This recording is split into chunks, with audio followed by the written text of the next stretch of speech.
मोस्त जो सिलसिले खे अॻिते वधाईंदे असां क़िस्त नंबर 6 पेश करे रहिया आहियूं। मुंहिंजे दोस्तनि खे पसंदि ईंदी। का औरत खेसि वंजारण जी कंदी हुई त नंढूं हणी हिन जो मुंहुं चिचिरे छॾींदी हुई। हिकिड़े ॾींहुं अलाए जे कीअं उहा शवाले में वञी पुगी। बाहि हिन खे गुल ऐं टोल ॾिना। हूअ फटनि जहिड़ियूं अखियूं खणी शवाले जे हिक शइ खे ॾिसणु लॻी। हिन जी नज़र घिंड ते पई त घिंड वॼायई त खेसि मज़ो अचणु लॻो। हूअ ज़ोर ज़ोर सां घिंड वॼाइण ऐं टहक ॾियणु लॻी। ओचितो हिन जी नज़र साम्हूं काली देवीअ जे मूर्तीअ ते पई। मूर्तीअ खे ॾिसी हिन जा तारा फाटी विया। हूअ डप मां मूर्तीअ खे ॾिसंदी रही ऐं चीट करे डोड़ पाताईं ऐं वरी ॿीहर मंदर में न आई। हिकिड़े ॾींहुं वरी मस्जिद में वई त मस्जिद जे दर ते दुकाणीअ ते वेही रही। मुला बांग ॾिनी। हिन कंधु झुकायो ऐं माठि करे बांग ॿुधणु लॻी। बांग जे ॿोलनि ॼण संदसि अंदर जे फटनि ते पहा थे रखिया।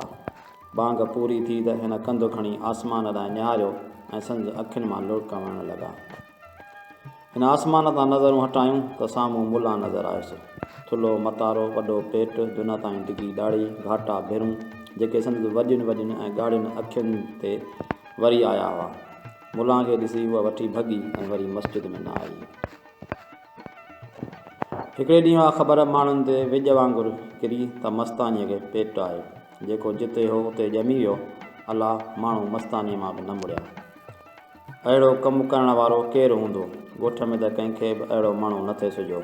उन ॾींहं खां औरतूं मस्तानीअ जो वधीक ख़्यालु रखणु लॻियूं ऐं मर्द हिन जे वधंदड़ पेट खे ॾिसी पंहिंजो पाण शर्मसार थियणु लॻा। ॿार ॼणण खां 3 ॾींहं अॻु ओचितो मस्तानी ग़ाइबु थी वई। 3 ॾींहं ते आधीअ राति जो ॿाओ पंहिंजे शवाले में सुतो पियो त ॿाहिरि चिंघण जो आवाज़ु ॿुधाईं। हिन ॿाहिरि अची ॾिठो त मस्तानी ज़मीन ते लेटी पई ऐं हिन खे सूर हुआ। ॿाओ हिन खे अंदरि कोठड़ीअ में वठी आयो। सुबुह जो मुला बांग ॾिनी त मस्तानीअ खे पुटु ॼाओ। ॿार जे उहा उहा जो आवाज़ु ॿुधी हिन कंधु खणी ॿार ॾांहुं निहारियो।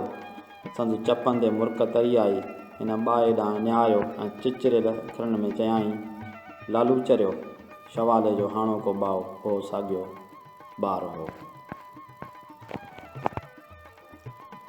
सांत जे सीने में सुतल ज़िंदगीअ जा आवाज़ हाणे जाॻी पिया हुआ। परियां घस खां ढगे गाॾीअ जे चीचाटनि ऐं चड़नि जा आवाज़ अचणु लॻा। घर मां जंड पीअण, ॾुध विलोड़ण ऐं चरखे कतण जा आवाज़ उभरिया। कंहिं ॾाढे सुरीले ऐं मिठड़े आवाज़ में तिलावत शुरू कई। हर तरफ़ आवाज़ ई आवाज़ हुआ। निड आखड़ा ऐं निड मां कर मोड़े जाॻंदड़ आवाज़। आसमान में सोजरो पखड़ंदो थे वियो। अङण जो दर खुलियो ऐं सिंधू अंदरि आई। हिन यकदमि अखियूं ॿूटे छॾियूं ऐं ईअं छिपहिणी सुम्ही पियो ॼण अघोर निंड में हो। रोज़ु सुबुह जो सवेर सिंधू हिन खे निंड मां जाॻाईंदी हुई। हिन जे वारनि में आङुरियूं फेरींदी हुई। सिंधूअ जे आङुरियुनि जो छुहाउ ॼण ॾखिण हीर जो छुहाउ।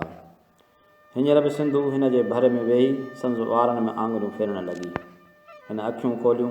सिंधूअ जो चहिरो हिन जे साम्हूं हो। हिन सोचियो पखीअ जे लात जी का जिस्मानी सूरत थी सघे थी त उहा सिंधूअ जी सूरत आहे। हिन हथ वधाए ॿिन्ही हथनि सां सिंधूअ जे मुंहं खे छुयो, वारनि ऐं पेशानीअ खे छुयो ऐं हिन जो हथ में झॼाईं। हीउ पट पटीअर हथ जहिड़ो कंवल जो गुलु। ॻाढ़ा ॻाढ़ा नुंहुं, आङुरियुनि जे चुंबड़ियुनि वटि उभरियल मांस। हिन सिंधूअ जो हथु छिके चपनि ताईं आंदो ऐं आङुरियुनि जे चुंबड़ियुनि जे उभरियल मांस खे चपनि सां छुअणु लॻो। चपनि जे छुहाउ सां सिंधूअ जे बुत मां हल्कियूं हल्कियूं लहरूं उभरियूं। उहे लहरूं कंहिं वहशी ऐं ज़ोरावर जज़्बे जूं झग ओगा छींदड़ लहरूं न हुयूं, पर जिस्म जो हल्को हल्को जल तरंग हो। हिन सिंधूअ खे सीने सां लाथो। सिंधू हिन जे वेकिरी छातीअ ते मथो रखी छॾियो।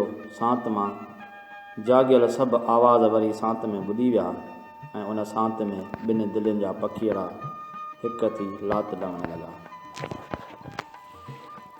सिंधू, जीउ, तूं ख़्वाब ॾिसंदी आहीं? हा, ॾिसंदी आहियां। कहिड़ा ख़्वाब ॾिसंदी आहीं? पहिरियों तूं ॿुधा त तूं कहिड़ा ख़्वाब ॾिसंदो आहीं? मां तमामु वॾा ख़्वाब ॾिसंदो आहियां। एॾा वॾा ख़्वाब जो आसमान बि मुंहिंजे ख़्वाबनि आॾो हिच आहे। मां ख़्वाब ॾिसंदो आहियां त मां तमामु वॾो माण्हू थींदुसि। एॾो वॾो माण्हू जो चारण चौंक ते मुंहिंजी महिमा ॻाईंदा। सारंग जी ॻाल्हि ॿुधी सिंधूअ जी दिलि ॾुखोइजी वई। हिन सम्झियो हो त सारंग हिन जा ख्वाब ॾिसंदो हूंदो जीअं उहा सारंग जा ख्वाब ॾिसंदी हुई। मर्द कॾहिं बि पंहिंजे पूरे वजूद सां मोहबत नथो करे। हिन जे वजूद जा घणेई मथाछिरा आहिनि। औरत जी मोहबत हिन जे वजूद जो रुॻो हिकिड़ो मथाछिरो आहे। ॿियनि मथाछिरनि सां हू दौलत, शोहरत, ताक़त ऐं जाह ऐं जलाल सां मोहबत थो करे, जॾहिं त औरत पंहिंजे पूरे वजूद सां मर्द सां मोहबत थी करे। औरत ई थरनि बरनि में पुनूअ जा पेरा थी ॻोल्हे, तेल फुलेल जा दिया ॿारे राणे जी राह थी निहारे। औरत अज़ीम इश्किया दास्ताननि खे जनम ॾे ऐं मर्द ज़रमिया दास्ताननि खे। मूं सम्झो त तूं मुंहिंजा ख्वाब ॾिसंदो हूंदे, पर तूं त पंहिंजे शोहरत ऐं ताक़त जा ख्वाब ॾिसंदो आहीं। तूं मूंखां जुदा न आहीं। मुंहिंजी शोहरत ऐं ताक़त तुंहिंजी शोहरत ऐं ताक़त आहे। मां चाहियां थो त मूंखे एॾो रुतबो मिले जो मुंहिंजे रुतबे ते फ़ख़ुरु करीं। औरत मर्द जे रुतबे ते न, पर मोहबत ते फ़ख़ुरु कंदी आहे। हिकिड़ी ॻाल्हि चवां, चए अहिड़ा ख्वाब ॾिसणु छॾे ॾे। छो? अहिड़ा ख्वाब ॾिसण वारा ॾाढा ॾुख ॾिसंदा आहिनि, ॾाढा ॾुख ॾींदा आहिनि। पंहिंजे ख्वाबनि जे तइबीर माणण लाइ हर रिश्ते ऐं नाते खे लताड़े ऐं ओरांगे अॻिते वधंदा आहिनि। उन जी माना त माण्हू अॻिते वधण जी ख़्वाहिश न करे। छो न करे, पर ख़्वाहिश जो ग़ुलाम न थिए। अॻिते विख वधाइण खां अॻु कंधु झुकाए हेठि ज़रूरु ॾिसे त को रिश्तो, को नातो, कंहिंजो को जज़्बो, ख्वाब या ख़्वाहिश त लतड़ हेठि नथा अचनि।